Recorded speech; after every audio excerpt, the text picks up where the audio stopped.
Buenas noches, bienvenido. ¿Ya estuve? Ya. Bueno, Adelante, pues ya, doña Tere, es todo suyo. ya aquí con mi traductora, pues ya se pudo arreglar este asunto, ¿verdad? Ya listos para empezar. Muy bien. Pues hoy iniciamos un nuevo tipo de programa y estamos con el maestro Rogelio Hernández, quien es psicólogo y además tiene varios libros escritos y quien nos va a hacer el favor de tener un diálogo conmigo sobre qué, Rogelio, qué se te antoja platicar para nuestros queridos amigos. Pues algo que me inquietó un comentario el sábado en el programa de Vicky, de una persona que me decía que cómo le hago para despertar porque vivo en ese marasmo, en esa dependencia que me está afectando mi vida. Y se me ocurrió el término de sugerirte despiertos al mañana para platicar sobre ello y sacar algunas cosas que pudieran llevarnos a una reflexión para ese despertar. Perfecto, tú habla todo lo que quieras, yo simplemente soy anfitriona. Y Me les pido a parece nuestros bien. amigos, a los participantes, que también, si nos hacen el favor de hacer preguntas, de participar, nos va a encantar. Excelente. Muy bien, fíjate que quiero iniciar con una frase que a mí me ha encantado, donde dice que el hombre puede nacer, pero para nacer primero debe morir y para morir primero debe despertar. Y esto es un aforismo. Esto nace a partir de la pregunta que me hicieron el sábado de esta persona que la vi un tanto angustiada de la forma en que estaba viviendo. Y esto, bueno, en el ámbito de la psicología podemos llamar una codependencia que está enfermiza, que está dañando, pero que le voy a dar otro enfoque, porque irremediablemente me tengo que ir al origen de una cultura como la que tenemos en México, llena de tradiciones, de usos y costumbres, donde nuestro pueblo, desde la conquista por tomar esa fecha, ha sido sometido, ha sido llevado a la obediencia y le han destruido, entre comillas, todo aquello en lo que creía, y por consiguiente modificó mucho del pensamiento otrora guerrero, impulsivo, de empuje, autosuficiente, ¿no? Y me viene a la mente algo, Tere, que es increíble. Lewis Carroll, en el libro que escribió sobre Alicia a través del espejo, utiliza un personaje que se llamaba Dumpty, que platicando con Alicia se jacta de que sus palabras tienen el significado de lo que él quiere decir e imponer. Y después le confía a Alicia cuál era el secreto del por qué sus palabras tenían ese empuje, esa autoridad. Y le dice algo muy simple, que fue lo que me encantó. La cuestión está en quién es el que manda. Eso es todo. Y bueno, eso tiene mucha trascendencia porque si la cuestión está en quién es el que manda y eso es todo, nos está llevando justamente a pensar qué ocurre. Me voy a referir precisamente a lo que ocurre en México, donde los derechos humanos, a través de los gobiernos que hemos tenido, han ido lastimando a la población, la han ido marginando y han llevado a que sus creencias, sus controles, vayan invadiendo lo cotidiano en cada uno de nosotros como ciudadanos. Y con toda intención no me quiero referir a los problemas del por qué no despertar desde el ámbito de la psicología o de la genética, porque vaya que hay mucho que contar en la genética y en el trastorno de la conducta o de los trastornos psicológicos que inciden en una persona para impedirle, para derrotarle antes de iniciar una batalla.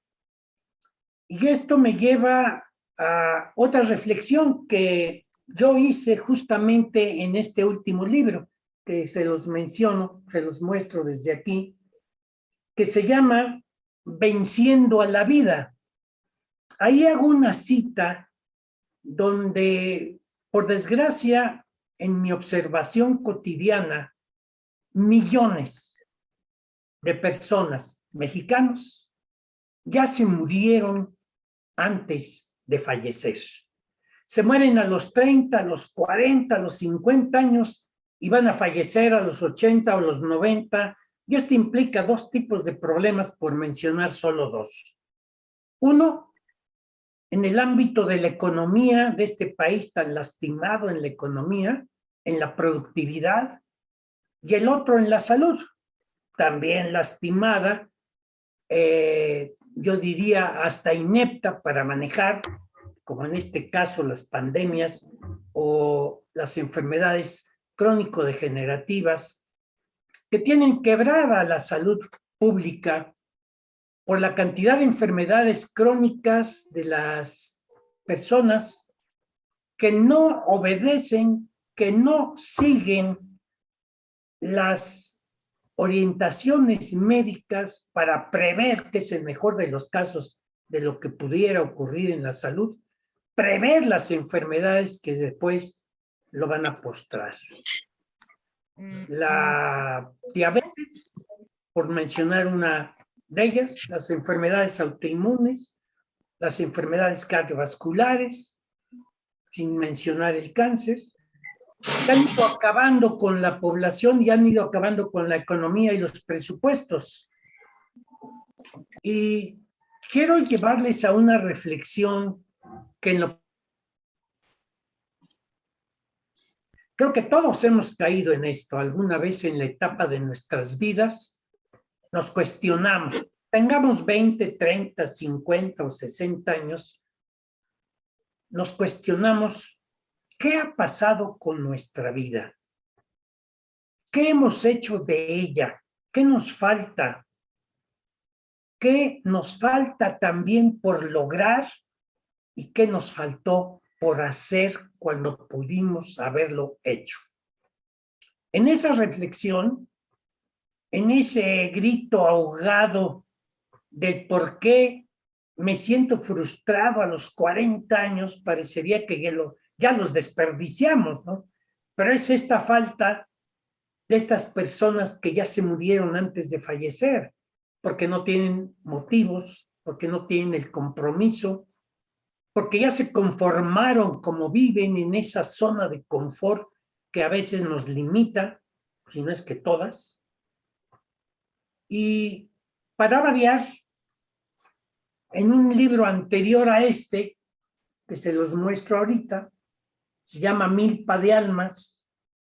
Es un libro de prosa narrada, si quiero pomposamente llamarle de poesía. Hace muchísimos años yo escribí algo que se llama Hoy decidí ser triunfador. En ese grito ahogado de querer cambiar, cuando el cambio es mucho más complejo de lo que en ese momento se me ocurrió. Pero sin embargo ya había esa escoriación en la mente por querer cambiar, por querer ser diferente, por querer, como dicen ahora en el ámbito de la computación, querer reprogramar nuestra vida. Y yo pienso que, como lo hice en ese momento, que se piensa y se dice fácil. Pero ¿qué creen? Es bastante difícil. Y me vuelve a la mente algo que, como lo menciono, me impactó el sábado, cuando esta persona decía, ¿y cómo le hago? Ok, estoy consciente, pero ¿cómo le hago para hacer este cambio? ¿Cómo le hago para ese despertar del que tanto se habla? Ya me harté, como muchos nos hemos hartado de vivir con lo que tenemos, con lo que somos, con quien estamos y para dónde vamos, que eso es lo peor. Nos lleva a una reflexión de que todo este no despertar es multifactorial, ¿no? Son muchos los factores que influyen en ello.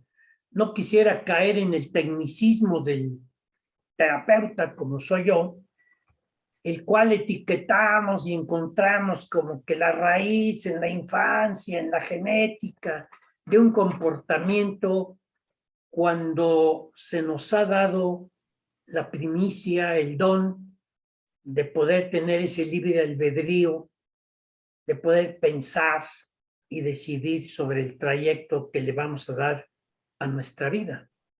De entrada, quiero partir que nuestra sociedad está dentro de un tejido realmente enfermo. Enfermo porque de alguna forma nosotros lo hemos estado permitiendo. Hay mucho escrito con relación a los derechos humanos y lo que ha venido ocurriendo en esta sociedad de muchos años para atrás. La Constitución, en el caso de México, así lo prevé. Está escrito, es ley. Se han hecho enmiendas muy actuales todavía, donde se preservan los derechos de la familia, de los niños principalmente, donde la educación y la salud es una necesidad y un derecho para ellos, y sobre todo de las mujeres. Todo esto está ahí en la ley. Todo eso está escrito, todo eso tiene una mecánica y un procedimiento para que se aplique con justicia los derechos del ser humano. Pero, porque siempre hay un pero, la realidad es otra. Y quiero que vayamos construyendo el por qué a veces la gente no puede despertar. ¿Por qué no puede llegar a ese reencuentro con uno mismo de entrada para poder alcanzar algo que blasfemamos mucho o lo pisoteamos como lenguaje que se llama la felicidad? En esta realidad hay corrupción, hay violencia, hay impunidad, hay hogares disfuncionales. Fíjense, no hace muchos años INEGI hizo un estudio sobre cuántos hogares hay en el país. Cerca de 40 millones. Recuerden que hoy estamos 130 millones de mexicanos. 40 millones se decía en ese estudio hace algunos años. Lo grave no es que hubiese 40 millones de hogares. Lo grave es que más de 15 millones de esos 40 no tienen figura paterna. Salió a comprar cigarros, se fue con la otra, se desapareció o, en el mejor de los casos, se murió. Porque hoy las enfermedades cardiovasculares, la número 1 en el hombre que tiene mortandad, es el infarto. Las enfermedades cardiovasculares, los derrames cerebrales, las trombosis cerebrales, todo lo relacionado al aparato cardiovascular. Y si estamos hablando de esa electrizante realidad, tenemos que ver qué emana de esos hogares semidestruidos por la situación social, económica, moral que están viviendo. ¿Saben? Como que estamos perdiendo la capacidad de entender nuestra realidad. Hoy día hemos endiosado a la fuerza, al poder, a la crueldad. Ya no son mitos, ¿eh? Esto es actual y es vigente. Lo vemos en la televisión, lo vemos en las series que ponderan al narcotráfico, ponderan la violencia, lo vemos en todas estas películas que a la mano tiene la población para ensalzar la violencia y el logro de la riqueza a través de medios ilícitos. Lo vemos con nuestros niños en los videojuegos, que les estamos enseñando a matar desde muy temprana edad a través de la muerte vana, que es matar en un juego. Este uso irracional del poder empieza, mis amigos, por la familia. Una familia que se manifiesta en la violencia que hay a la pareja y a los hijos. Y esto que sin duda va a mermar la capacidad para vincularse, va a mermar la capacidad para enriquecer lo que el día de mañana nuestra pareja, nuestros hijos tienen como ejemplo. Parece que desde las esferas altas en el gobierno se justifica, como lo decía el libro, ¿quién es el que manda? ¿Quién es el que tiene el poder? Pues ese es el que marca el derrotero a seguir. Y lo más triste es que desde la familia.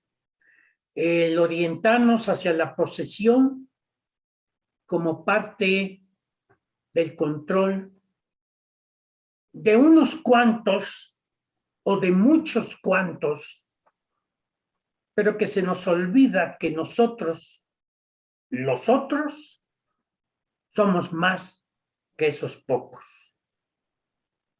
Sin embargo, estamos dentro de una cultura orientada al machismo y al malinchismo, de alguna forma derivado de,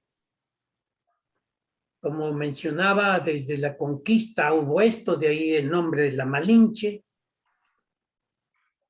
el hecho de volverse servicial en una población orientada más a obedecer y a servir que a construir o a crear. Decía un señorón, Steve Jobs, creatividad no es más que acomodar las cosas, lo que aquí tenemos y que acomodado puede ser suficiente para crear algo diferente. La pregunta empieza, ¿y por qué nace el machismo que va a lesionar a los integrantes de una familia para volverlos perdedores antes, como les dije, de iniciar la pelea? El machismo inicia con la madre en la casa, que atiende, que se somete, que sirve al hombre, que a su vez la somete. Todo un rollo desde el punto de vista psicológico y psiquiátrico. Decía, me viene a la mente ahorita Santiago Ramírez, el doctor Santiago Ramírez fue presidente de la Asociación de Psiquiatría en México. En un libro que escribió él que se llama Mexicano, Psicología de sus Motivaciones, hablaba sobre la dualidad del concepto que de madre tenemos. Aquello que nos encanta, aquello que ponderamos y que en cierta forma hasta nos sometemos, está a toda madre. Pero aquello que nos hiere, nos insulta y hasta nos enoja, es lo que tiene muy poca o lo que nos mandan a chiflar nuestra madre. Esto parecería que es un reflejo de esta tradición de la que estamos hablando, de esta cultura. Todavía tenemos muchísimas poblaciones, sobre todo en el sureste, de usos y costumbres que reflejan esto que les estoy diciendo, que emana de nuestra historia grandiosa, de nuestros pueblos guerreros, aztecas, mayas, toltecas. Cuando leemos en las noticias, cuando vamos evolucionando junto con nuestra población, entre las cosas hermosas que tiene, como mexicanos debemos de estar orgullosos de todo aquello que tenemos como origen. Somos un pueblo realmente que, si bien mestizos y criollos, conservamos todavía ese orgullo guerrero. Todo ese color, decía un insurgente en la época del presidente Salinas, Marcos, decía, tenemos el color de la tierra. Con orgullo tenemos el color de la tierra, porque en ella está la riqueza, está la naturaleza, que parece que a muchos ya se les ha olvidado la belleza de la naturaleza y somos los peores depredadores de ella, ¿no?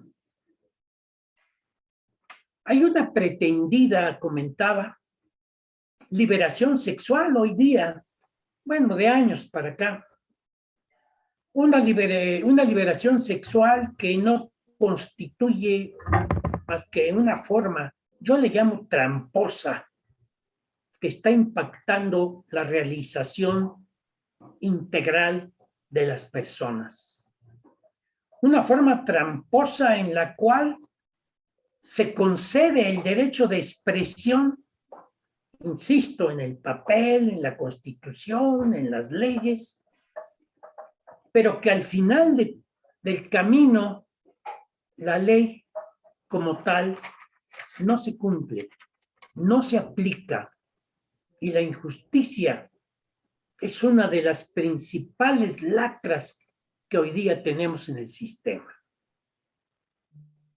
Basta con mencionarles que el número de violaciones, cuando hablamos de los derechos de la mujer, cuando hablamos que la Constitución y hasta las procuradurías sociales orientadas a la defensa de la mujer, la madre soltera en los programas sociales, quiero que pensemos por qué ese no despertar para muchas personas cuando antes de darles estas cifras de las violaciones que me vienen a la mente, recuerdo yo creo que fácil 15 años, presenté en uno de los campus del Tecnológico de Monterrey un libro precioso, hecho por 15 mujeres, las cuales intentaban crear la conciencia de qué es más importante, ser madre, ser esposa, ser mujer,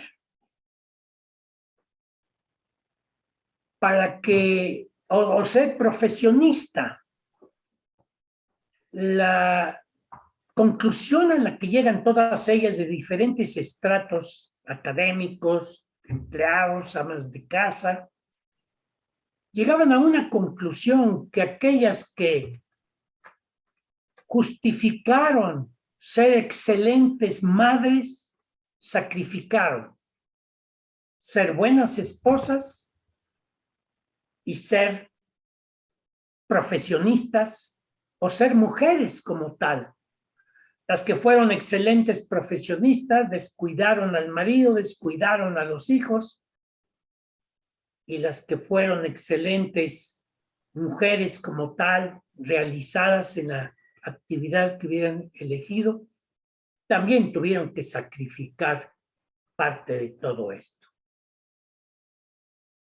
La pregunta es, ¿qué no se podrá tener una sociedad, una familia que estimule, que apoye la realización de los hijos, y en este caso, concretamente las hijas, porque como que el hijo tiene canonjías culturales desde la infidelidad, que es aceptada en un país como este, aunque es la causa número 1 de los divorcios, pero en la mujer como que no se le permite gran cosa, y vuelvo a decir, si desde 1940 y tantos el voto ya le daba ese derecho a la mujer de intervenir, hoy con trabajos las cámaras tienen un 50% de mujeres y un 50% de hombres, pero al final las decisiones las siguen tomando los hombres. Regresando a este número de violaciones, qué tristeza me da conocer que entre un 5 y un 10% de las violaciones en este país son denunciadas. Cerca de 100,000 violaciones ocurren en un año y el 20% de ellas ocurre en la Ciudad de México. Solo un 30% se castiga esas violaciones. Los movimientos tan fuertes como Me Too, por los grupos feministas que a veces se extralimitan, han logrado que esto vaya cambiando y que el hombre deje de tener precisamente esas canonjías en las cuales violenta la familia. Porque no nada más se violenta a una mujer, incluso en los feminicidios hoy tan dramáticamente aumentados simplemente en este sexenio, nos hablan de un verdadero resentimiento enfermizo de un hombre no orientado, no desarrollado en sus niveles de valores, en su ética, que no puede limitarse a ser un compañero, un compartir con la mujer lo que hoy se está tratando de lograr en una relación de pareja. El hombre no puede tolerar que la mujer lo mande o que gane más. Y me vienen cifras en la educación, donde seguimos estando por los suelos, por ahí del lugar 40 y tantos, según la OCDE, donde de cada 100 niños que inician la primaria, solo 60 lo terminan. Y en esas cifras me voy a la preparatoria, donde cada minuto se está desertando un chico en preparatoria. Y de todos esos de los que hablamos, solo 10 llegan a educación superior. Y de esos 10, asómbrense, 6 son mujeres. Por fortuna, la educación superior en México está teniendo, y por ejemplo, en nuestra carrera, la psicología, hay más mujeres que hombres, fácil, en cualquiera de los campus de la UNAM. Esto tendrá que ir erosionando esta lápida que traemos, que por fortuna logre emancipar en sus derechos a las mujeres, a nuestros niños actuales. Que bueno, para acabarla de amolar, esta educación en línea está acabando con lo que ya ni le llamo educación, porque la verdad hay una enorme baja en los rendimientos, en el aprendizaje con educación en línea. De hecho, un estudio en la UNAM etiquetó lo que está pasando con nuestros chavos, nuestros adolescentes. Un problema que se llama tecnofobia, ¿no? Lo que para el chavo era su esparcimiento, su espacio vital, donde en casa tenía su libertad de expresarse, decía un maestro, ahora estos chicos están más cerca de los que están lejos y más lejos de los que están cerca. Porque hoy, si no es el celular, porque ya hace todo un celular, es la lab, es la tablet, ya se han desconectado, pero lo que los vino a fastidiar fue que la educación ya fuera en línea, porque entonces perdieron su intimidad, perdieron su espacio y se desarrolló algo que se llama tecnofobia. Y la tecnofobia se volvió un rechazo, un resentimiento a los programas educativos, un bullying que le hacen al maestro al ni conectarse o al volverse copy-paste en las tareas, que fue lo único que hicieron, porque quizás hasta los maestros no se prepararon para poder manejar la formación, el conocimiento a través de las redes sociales. Estas cifras hielan, la verdad, y son un problema candente, aunque esto parece una incongruencia, ¿no? Me hielan, pero son candentes. Son candentes porque esto es lo que está haciendo que el mexicano no despierte. Si bien hoy lo estamos analizando en este año 21, 22, ¿verdad? Resulta que esto viene de muchos, pero muchos años atrás. ¿Cómo queremos despertar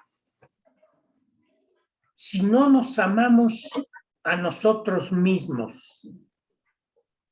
Si no hemos valorado el amor en toda su expresión, si no hemos sido capaces de reprogramarnos, de reinventarnos, en su caso hasta de pedir ayuda para cambiar ese chip que muchísima gente trae de perdedores. Perdedores que son resentidos, que son los delincuentes, los que se van a los sicarios, los que son feminicidas, los que golpean a la mujer o no la toman en cuenta dentro del hogar, los que utilizan a la mujer como la sirvienta. Cualquiera diría que exagerado, pero déjenme decirles que tengo más de 50 años de ser terapeuta, de ser maestro de maestros, he sido asesor para la SEP, he dado infinidad de programas a los maestros, a empleados como asesor a nivel empresarial en corporativos fuertes que trabajan para Petróleos Mexicanos en Campeche. Y bueno, esto me ha dado una experiencia tal de percibir el tejido social en su arraigo, en su forma, donde veo a ese mexicano perdido, somnoliento, que no quiere despertar ante la vida, al que está resentido y conforme, el que aspira o espera como esperanza que esto cambie, o que cree que el cambio se da con una persona, con un sistema o con una ley. Cuando verdaderamente el cambio ocurre, se le llama en forma interna. El cambio tiene que venir de dentro hacia afuera, porque hay cambios que son circunstanciales. Cuando una persona se queda invidente, pierde una extremidad, cuando una lesión de columna en la pierna, como es mi caso, me imposibilita mucho ya el caminar, el correr, pues cambia circunstancialmente mi manera de enfrentar la vida, de vivirla. Y tendré que, como se dice en programación neurolingüística, ¿no? Mapear neuronalmente, crear otras redes para enfrentar esta inconveniencia o como hablamos cuando se pierde la vida de alguien o la enfermedad nos lleva a esta, a veces, mutancia. Vamos a salpicar el idioma, ¿no? Ese mutar de cada uno de nosotros, ¿no?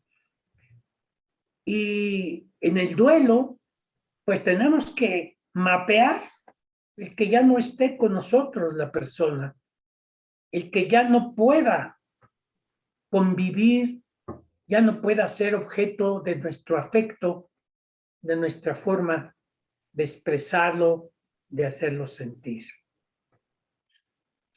Hoy, este modelo que a veces se sigue en la vida tiene una base, y voy a mencionar 3 autores que hablan precisamente del origen de toda esta base. El señorón Piaget, pionero en la educación y en la observación del comportamiento de los niños, comentaba, todo lo que somos hoy ocurrió antes de mis 8 años. Imagínense, lo primordial que son nuestros primeros 8 años, donde ocurrió todo lo que hoy nos tiene como estamos, y que si no fuimos capaces de reprogramarlo, pues seguimos igual respondiendo a lo que después también con gran maestría Eric Berne nos dice en análisis transaccional. Estos estados del yo que les llamó como si fuesen unos cassettes, unos videos, unos USB, donde se grabó todo lo que ocurrió, según Berne, antes de los 12 años, y donde hoy la neurociencia lo enriquece más, porque ya no solamente ocurrió durante el embarazo, durante la gestación, también ocurrió mucho antes en la parte de los genomas. Resulta que Berne nos dice que en esos 3 estados del ego se grabaron, él le llamó los estados del yo, el niño, el adulto, el padre, y que a través de esas grabaciones respondemos, fraguamos un comportamiento que nos intenta vincular o nos intenta ser aceptados dentro del núcleo al que pertenecemos. Después viene Albert Ellis, el que habla de la terapia racional emotiva, que nos dice, bueno, pues no solamente eso, sino que grabamos una serie de codificaciones, llamémosle así, de los prejuicios que están grabados, nos hacen responder de una manera automática, nos hacen perder la objetividad y nos hacen perder la conciencia racional, analítica, que nos permita realmente movilizarnos ante la sociedad, ante la vida misma, ¿no? Y bueno, pues ya investigaciones más recientes por la neurociencia nos dan luz y respuesta a esos por qué no despertamos. Esto pues se denominan trastornos de conducta, se denominan patologías a nivel de la mente, se denominan de muchas formas que no quisiera etiquetar, puesto que esto implicaría meternos a un lado del aprendizaje. Hay muchas formas que hoy se nos dan como herramientas. Me viene otra vez a la mente Gardner en sus estilos de aprendizaje, sus inteligencias múltiples. ¿Cuántas herramientas no tenemos y que por ignorancia no se aplican en nuestros hijos para hacerles sentir lo que para todos es la idea de que fuesen autosuficientes, de que fueran hombres libres, que fueran buenos cristianos, buenos ciudadanos, y todo queda en un muy chateado programa, ¿no?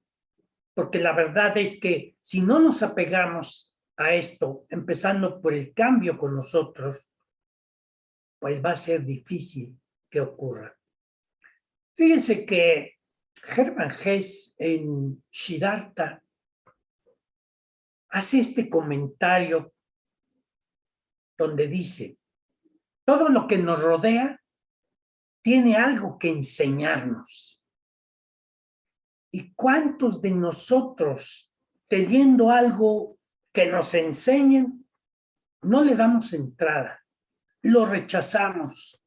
Tenemos miedo, como se nos decía en la escuela, a preguntar por el temor a equivocarme, a ser criticado, y nunca decimos. Justamente Siddhartha nunca perdió el objetivo. Y no solamente dio uno, dio muchos traspiés, tuvo muchos problemas para alcanzar esa representación de un Buda a través de un aprendizaje. Siempre he mencionado los 3 tipos de aprendizaje así muy coloquiales, ¿no? Aprender a aprender, aprender a emprender, que es la creatividad, y aprender, que es el que nos intuye ahora, aprender a desaprender. ¿Cuánto no traemos aquí de escoria grabados por nuestro proceso educativo, por nuestra infancia, por todo aquello que, aunque con buena intención, nuestros padres, nuestros tutores o quienes hayan estado en nuestro proceso educativo para después terminar con nuestros maestros, nos metieron como ideas, como esquemas de comportamiento que hoy son obsoletos. Pero aquel que siguió ese esquema de comportamiento, aquel que siguió ese patrón como un programa en la compu, pues no salió de ahí. Y eso es justamente lo que lo sacó de la jugada. Esto lo tiene codependiente en su relación. Esto lo tiene fuera de sí, en ese devenir de su propia capacidad, de su propia entereza. Y tampoco hace nada por salir de él, tampoco hace nada por romper esos paradigmas. Habrá que cuestionarnos para aquellos que todavía no quieren despertar y que le echamos la culpa siempre a alguien por el cual no despertamos. Fue mi padre que no alcanzaba el dinero y por eso no pudimos estudiar. Fue la situación, fue un padre autoritario, un padre golpeador, una madre castrante, una madre ausente o un padre ausente. Y siempre habrá un culpable por el cual nosotros no hemos sido capaces de despertar.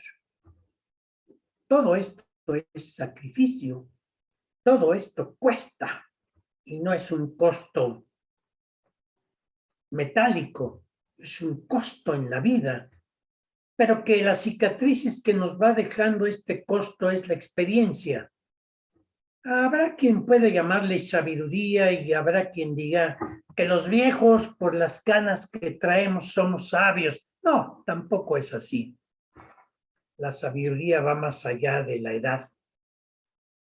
Tal vez habrá como respuesta a este no despertar de empezarnos a vincular con personas capaces de tocar mi alma, capaces de llevarme a otro plano de espiritualidad, a otro plano donde han comentado en algunas representaciones del libro, donde el plano espiritual, mental y corporal se fusionen.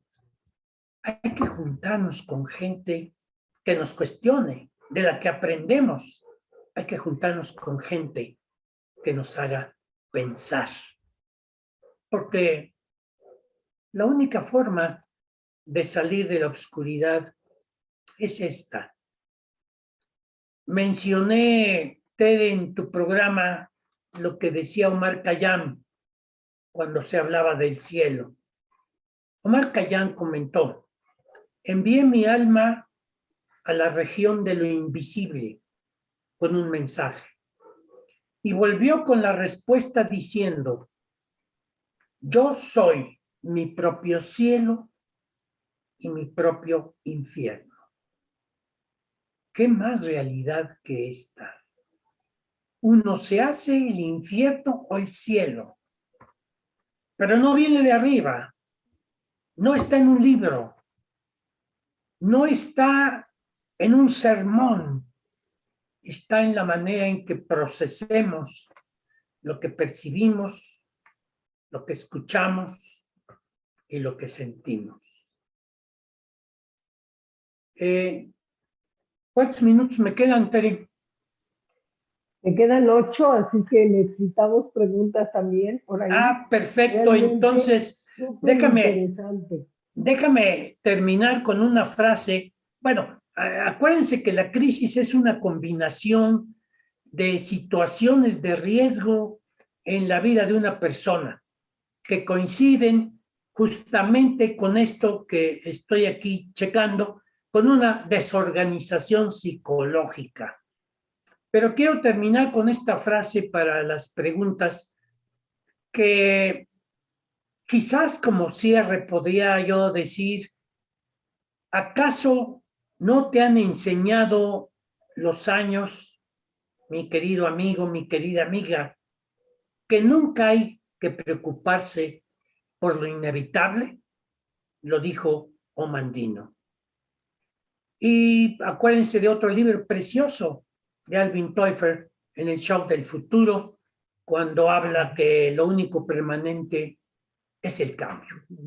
Metámonos en ese cambio para poder llegar a despertar. Ahora sí, coméntame. ¿Qué es? Ahora sí, primero felicitarte porque ha sido una excelente plática. Realmente creo que todos los comentarios que tienes son excelentes. Tina por ahí, Tina Camarena nos hace el favor de decirte que claro, preciso, conciso tu plática.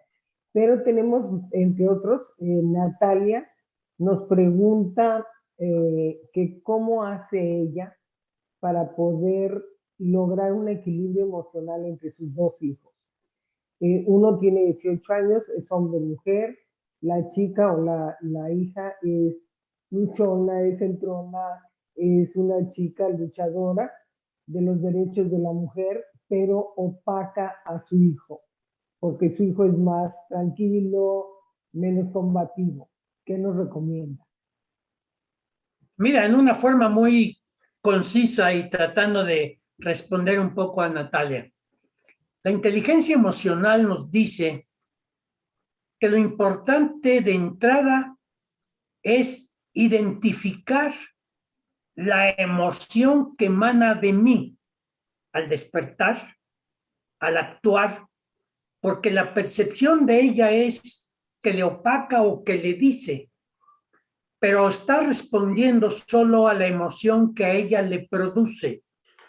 En inteligencia emocional justamente se dice: identifica lo tuyo para que puedas identificar el del otro. Y en la medida que identificas los del otro, del hijo, entre comillas, opacado, y de la hija que actúa con la prepotencia o con la solvencia que le da su lucha, pues son emociones aparentemente encontradas, pero en la medida que yo las identifico, las puedo negociar para mermar la respuesta que da cada uno, porque yo respondo conforme a la emoción que me produce. Si yo fuese el hijo y escucho a mi hermana diciendo que ella hace y hace, ella dice y ella lo demás allá, si yo no proceso esa información, me voy a sentir resentido, opacado y sometido. Habrá que platicar ella con sus dos hijos, poner en la mesa las emociones, jugar con ellas y tratar de encontrar algo que se llama acuerdos, para que cada uno tenga su lugar. Así, rápido y fácil. Muchas gracias. Tenemos otra de Ana María que dice, así me siento yo como la sirvienta de mi marido y no logro el cambio. ¿Qué le recomienda? Te voy a decir pues, que lo dejen. ¿Qué hace con él, no? Bueno, aquí había que... Esa es buena respuesta. Sí, sí, yo les decía, pues mátalo y ya, que se acaba la bronca, ¿no? No, yo pienso ahí que habrá que ir a buscar ayuda en cuanto a cómo está su autoestima, ¿no? ¿Por qué juega el papel de una condición, a veces le llamamos sadomasoquista, en la cual parece que entre más mal me traten, pues menos lo dejo, ¿no? Parece que me quejo de lo que me gusta sentirlo, ¿no? Ese es el masoquismo. Pero más allá de esto, pues tiene que ver con una autoestima lastimada, con algo que no ha podido realizar, con este despertar que he estado comentando, y que pues va más allá de un libro, de un comentario. Quizás lo interesante es que busque un poco de ayuda para reorientar. El terapeuta, el psicólogo, el coaching no le va a resolver el problema. Ella lo tiene que resolver, pero nosotros les damos las herramientas como si fuese un mecánico, ¿no? Te doy la herramienta para que lo arregles. Así de fácil. Muy bien. Por aquí tengo dos preguntas. Una de Gaby que dice, ¿cómo resurgir ante el maltrato de mi marido que es alcohólico? Chispas. ¿Cómo resurgir? De entrada, por lo que se percibe es que no hay comunicación con el marido. Porque si hubiese comunicación con el marido, podrían llegar a un acuerdo para que él asistiera a grupos de corrección, como Alcohólicos Anónimos, o como en un momento dado el terapeuta o el psiquiatra, ¿no? Para entrar en eso.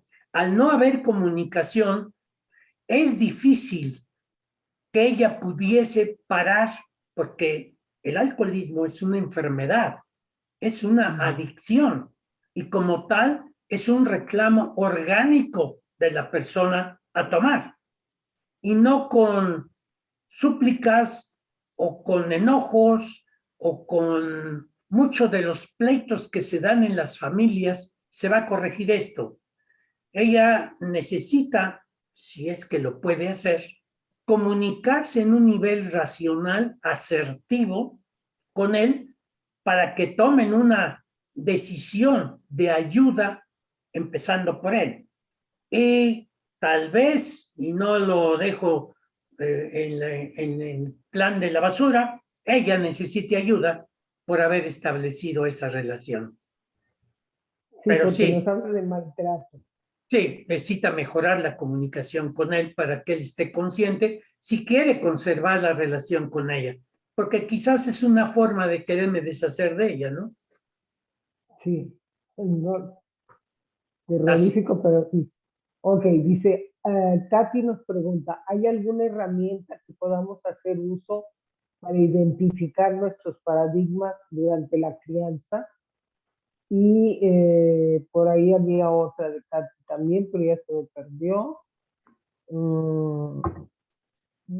¿Cómo darnos cuenta que nuestra vida necesita un cambio? Son las dos Sí, preguntas. bueno, te voy a contestar la segunda de entrada.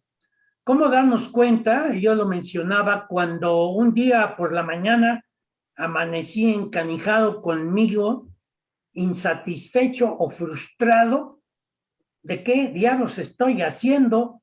Creo que debe haber tenido 28 o 30 años, y dije, carambas, no estoy en lo que quiero como tal, ¿no? No estoy en la dirección que yo hubiera querido. Y pues recorro el video y me doy cuenta de todo lo vivido anterior y los errores cometidos. En ese momento surge empíricamente una descarga de adrenalina y dice, basta ya. Ahí me doy cuenta. ¿Cómo me doy cuenta? te tiene que pasar esto. Porque si no te pasa, estás en tu zona de confort y nada más te vas a limitar en decir, chin, pues si hubiera sido, el hubiera no existe.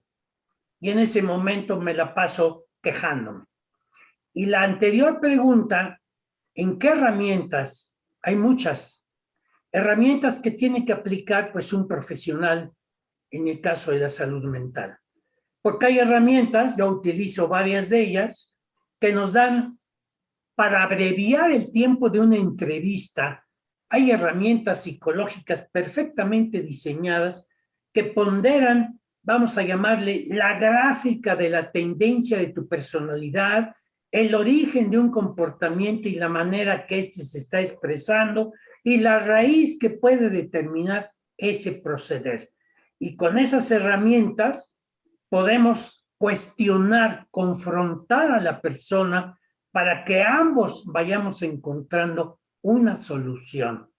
De no ser así, es difícil, porque hoy día han proliferado los libros de autoayuda y cómprate este librito y cómo ser feliz en 10 horas y cosas que evidentemente carecen de profesionalidad. Mezclan la receta de sopa y ya te la tomas. Ándale, no, necesita, sí, pero lo primero es que tiene que tener esa inquietud, esa voluntad de cambiar. Sin voluntad no hay cambio. Es como la gente que llega a la consulta y le pregunta, ¿y cómo estás? Bien. ¿Qué es lo que te trae aquí? Pues no sé, me trajeron.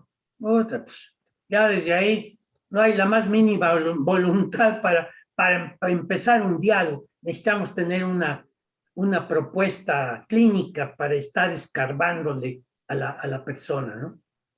No sé si contesta esto la pregunta de... Ahorita preguntamos. Tina nos dice, magnífica charla, contenido muy interesante, maestro, recibo un cálido abrazo tapatío. Cuando venga a Guadalajara me dará un gusto enorme ser su anfitriona. Nuestra querida Pina, que forma parte del grupo de una manera importante. Ana María, gracias maestro, felicidades.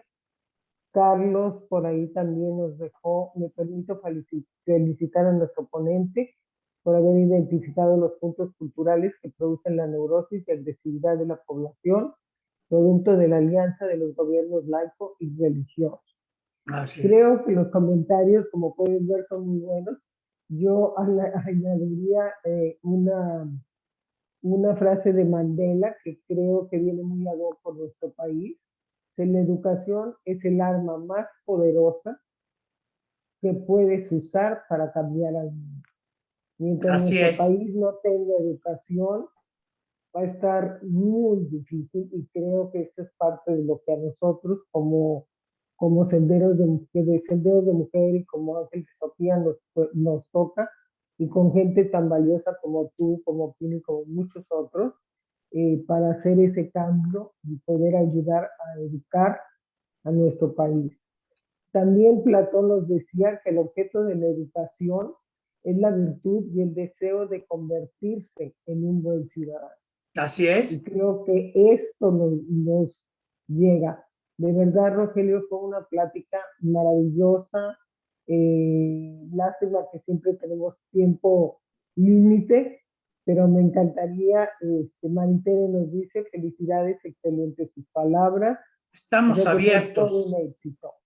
Sí, seguimos abiertos si alguien quiere seguir comentando o preguntando, con mucho gusto. Fíjate que somos agentes de cambio. Tenemos un compromiso muy grande con nosotros y con el país. A la educación, a los gobiernos les convienen pueblos incultos, pueblos ignorantes, porque los manejan por hambre. El día que habemos más gente que pensamos, tendremos mejores expectativas en la vida económica de este país. Pero pues si la gente no quiere pensar, ayer comentaba yo, es terrible que en México tengamos un promedio de lectura entre 1,5 libros y 2 por año. Vergonzoso. Por Dios, por eso no vendemos los escritores nuestros libros, porque la gente prefiere invertirle en cualquier otra cosa que en un libro. Siempre argumentan, son muy caros, pero ves lo que compran y es mucho más caro que el libro. Sí, y ahora con tanta facilidad que los puedes bajar por internet, 20,000 cosas, pero la gente no tenemos cultura de lectura. Así es. Y La mira, tuvimos y nos la quitaron. el libro lo Ya. sacamos por vía electrónica también para abatir costo. He vendido 8 libros en 5 meses en forma electrónica. De los Es tres. increíble. Es Sí, te lo increíble, creo. ¿no? Sí, Entonces, sí. Pero dices, es la cultura. Tenemos que cambiar la cultura, tenemos que hacer que nuestra gente, y en estos Senderos de Mujer está muy pendiente, por eso estamos haciéndole publicidad a los libros de todos nosotros, para que la gente pueda también comprarlos a través de nosotros si alguien desea. claro, sería Y nos dará excelente. muchísimo gusto. No, y como tú sugerías en alguna otra ocasión, los talleres, que independientemente que pueden llevar la parte comercial de promocionar, como lo hice yo, mi libro, es aportar nuestra información, nuestra experiencia, y el compartirla, pues nos hace mejores personas, ¿no? Y por ahí vienen ya 2 seminarios y varios talleres. Obviamente van a tener un costo por todo lo que esto implica, Claro, pero claro. queremos que nos acompañen, que nos apoyen, que nos ayuden para poder ayudar. Nosotros somos una institución no lucrativa y que lo que deseamos es que todo esto permee para todos. Pues Carlos nos dice, Islandia tiene 500,000 de habitantes, déjame Sí. leerlo, perdón. Leen 4 libros por año. Y todos leen 4 libros al año y escriben un libro. O sea, Chile simplemente. Sí, sí, La sí, misma Colombia. sí, sí, sí, sí, o sea, es maravilloso y espero que nosotros logremos hacer ese cambio, porque como dices, no hay cambio más palpable que el cambio mismo. Así O sea, es. lo único que no para es el cambio. Si nosotros no cambiamos, el cambio nos cambia. Es el único Entonces, válido. sí, pues muchísimas gracias, Rogelio, muchísimas gracias a nuestros participantes. En verdad, fue un deleite escucharte, fue un deleite compartirte y por ahí seguiremos compartiéndote. Claro que Muchísimas sí, gracias. yo te mandaré aquellos talleres en los que podemos aportar para ustedes. Y Con estamos a tus mucho órdenes, gusto. como siempre. Gracias, Rogelio. Qué gusto. Un abrazo para todos los que Bendiciones. estuvieron aquí.